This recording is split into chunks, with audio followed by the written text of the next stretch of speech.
cela, Alexis, le ministre démissionnaire de l'Intérieur est en Corse, chargé d'accueillir tout à l'heure le pape François. Oui, c'est bien le locataire de Beauvau qui va recevoir à 9h sur le tarmac de l'aéroport d'Ajaccio le Saint-Père.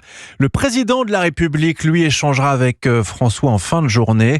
Emmanuel Macron qui devrait aborder avec le souverain pontife la situation internationale ou encore l'écologie avant la cérémonie du départ et le retour à Rome pour le pape. Bonjour Maï-Hélène Trémollet.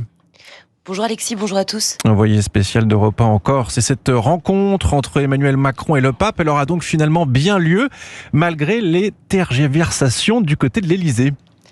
Oui, l'avion présidentiel doit atterrir ici à Ajaccio en fin d'après-midi avant de repartir vers Paris environ 1 heure plus tard, alors que différents scénarios étaient sur la table jusqu'au dernier moment, notamment celui d'une visite plus longue, potentiellement prolongée à lundi.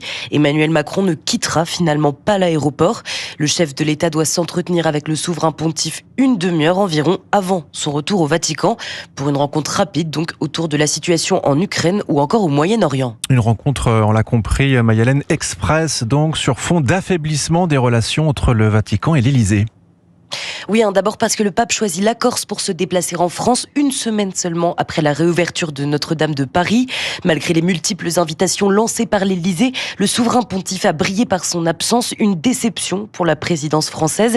Conséquence, le feu vert d'Emmanuel Macron, nécessaire pour organiser cette visite pontificale à Ajaccio, s'est fait attendre, retardant l'organisation de l'événement de plusieurs semaines. Manière pour le président de tenter d'imposer son agenda, mais sans succès, puisque de la même manière que le pape avait choisi il y a 1 an de se rendre, je cite, à Marseille et non en France, selon sa propre expression. Une fois de plus, le chef de l'Église opte pour une région française bien spécifique en Méditerranée et refuse de donner à sa venue un sens politique. En clair, malgré la proximité revendiquée par Emmanuel Macron avec le pape, et ce depuis le début de son mandat, cette rencontre devrait donc prendre la forme d'une simple formalité entre deux chefs d'État. Maï-Hélène Trémollet, envoyée spéciale d'Europe 1 en Corse.